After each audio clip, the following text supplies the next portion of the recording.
श्री श्री त्रिनाथ देवଙ୍କ अष्टम वार्षिक उत्सव पालित जगतसिंहपुर ब्लॉक अंतर्गत बिरीबाटी ग्रामस्थित श्री श्री त्रिनाथ देवଙ୍କ विजय स्थली रे अष्टम वार्षिक उत्सव अनुष्ठित हो जाइछि। दीर्घ 75 वर्ष तळु प्रभु त्रिनाथ गोसाईଙ୍କ आविर्भाव होइतिला। प्रथमे गाँ मुंडरे थिबा एक अश्वत्थ वृक्षमूଳରେ प्रभुଙ୍କୁ पूजा अर्चना करा जाउतला। परे ग्रामवासी मानक सहाय्य सहयोगरे एक मंदिर निर्माण करा जाई प्रभु त्रिनाथ गोस्वामीଙ୍କ पूजा अर्चना करा जाउछि। एही मंदिर रे प्रभु त्रिनाथ गोस्वामीଙ୍କ निकटरे 12 मासरे 13 पर्व पालन करा जाय। प्रभुंकर एही वार्षिक उत्सव रे त्रिनाथ महाप्रभुंक पूजा चतुर्थ प्रहर नाम संकीर्तन सहित त्रिनाथ मेला अनुष्ठित होइथे। प्रभुंकर एही उत्सव को देखिबा पई आखपाख अंचल सहित दूर दूरांतरु श्रद्धालु माने आसी प्रभुंक दर्शन करबा सहित प्रभु कृपा लाभ करिथांती।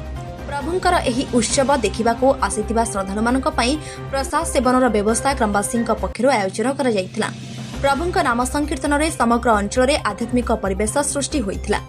ए वार्षिक उत्सव पालन रे गाँ रे थिबा मनमनांतर वाद विवाद भूली समस्ते एकाठी होई एही उत्सव को पालन करिथांती। Jagatsinghpur Sangram Kishore Patnaik report AM media 24।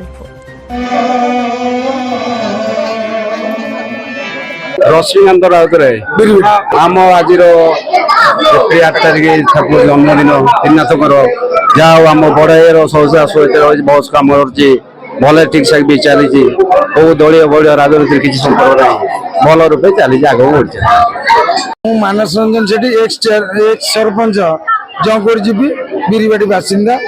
ये चतुर्थ नाम जगह प्राचीन परंपरा आमर यही परंपरा को आम प्राचय कर बापा पुरुष कर प्रति एप्रिल 8 रे आम या पालन करूँ।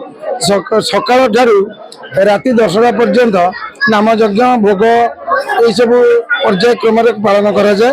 ये अनुष्ठान 75 वर्ष प्राचीन हेले 35 वर्ष खंड हम यही अनुष्ठान पालन करा जाउची। अष्टप्रहरी नाम यज्ञ चतुर्थ प्रहरी सांस्कृतिक कार्यक्रम मेलोडी पेलोडी भजन संध्या एम सब करा जाए। भूली जाइछंती किंतु ये त्रिनाथ मंदिर एत प्राचीन एत प्रत्यक्ष ये कार जब गाई हजिगला कार पुओ कुआरे बाउला होगला कि कौन से सुना जिन हजिगला से मेला देला पाइला लोकंर गोटे प्रत्यक्ष भाव भावना सृष्टि आम कि पाऊँ। तेणु प्राय प्रति मेला आम एत मेला 365 दिन मेला हुए केवल ये किए कौन हजे किए कौन पाई जाती से परंपरा अंधविश्वास को दूर करने गोटे प्रत्यक्ष ठाकुर भावना सृष्टि ये भागवत पुराण गीता यज्ञ भागवत घर तेणुक एगुड़ा हूँ बहुत प्राचीन परंपरा। ये जगार प्राय 4-5 कोटी गाँव लोकंर धर्म विश्वास पर पालन कर परंपरा। भगवते वासुदेवाय नमः। मो नाम होते नारायण जना। ये आगुरी 60-65 वर्ष होला जो विष्णु वृक्ष श्रेष्ठ वृक्ष देखुंत तार महात्मा बहुत महात्मा केमी जाना दिन दिन लोक मानकर श्रद्धा प्रति बहुत होती कृष्णकर जिते पर्वपर्वाणी सब स्त्री लोक विशेषकर पूजा होती शुद्धता प्रत्येक पालन करा जाए। नारायण को जिते पर्व पालन कर भागवत जन्म हुए जन्माष्टमी हुए गणेश पूजा हुए सरस्वती पूजा एठारे पालन करा जाए। कहार किसी जातीय जाति ना समस्ते जगन्नाथ धाम भिड़िया सब चली लोक मैंने श्रद्धा श्रद्धा आसुँच धीरे धीरे बढ़ी बढ़ी लोक श्रद्धा बढ़ला लोक विश्वास कले मेला मासक 30 दिन मिनिमम 20 दिन मेला भगवान नारायण वसुदेव व्यक्तिगत पर्वपर्वाणी ये सब हो रास हो जन्माष्टमी हो भागवत जन्म हो हनुमान चालीसा होती मेला महोत्सव लगे सरस्वती पूजा होती गणेश पूजा होती। बाबाजी अक्रूरचरण दास मोर नाम। ये अनुष्ठान बहुत दीर्घ दिन धीरे धीरे ये उन्नति काम होता कौन जिनस नाला धीरे धीरे आमर नारायण बाबूर प्रयास ये सब जहाँ देखुं सब नारायण बाबूर प्रयास आ भक्त मानकर चेष्टा फल सब हो दिन को दिन सब प्रकार उत्सव पालन करा जता जन्माष्टमी रास उत्सव दोल उत्सव हनुमान चालीसा राम नवमी भागवत जन्म आज आज महाप्रभुଙ୍କର जन्म दिवस किंतु ये बहुत आडंबर और बहुत श्रद्धार सहित पालन कराई अंचल गोटे एत विशेषता हूँ जगन्नाथ पुरी धाम भली जातीय जातिर कुछ प्रश्न ना समस्ते समान समस्ते एक मन एक आत्मा आसती कार्य करती खाती पिंधि एकदम देखते ये पंगतर कई कौन जाति जातिर प्रश्न नहीं। मो ना जगन्नाथ मुदुली मो पूर्वतन जिला परिषद और बर्तमान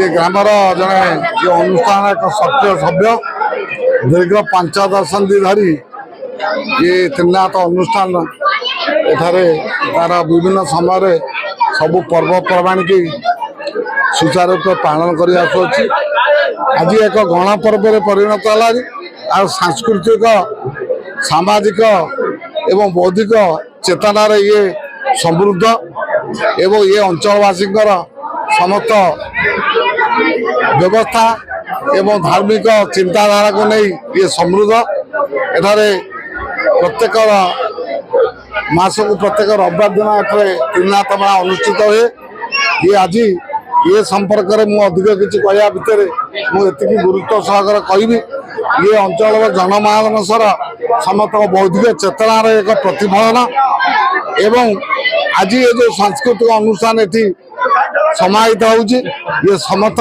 श्रद्धा स्नेह सदिच्छा एवं समर्थन ये कार्य गुड़िक सुचारू रूप होउछि एवं मु आशा करे ये अनुष्ठान चलापथ दीर्घजीवी हो ये समस्त मनस्कामना पूर्ण हो।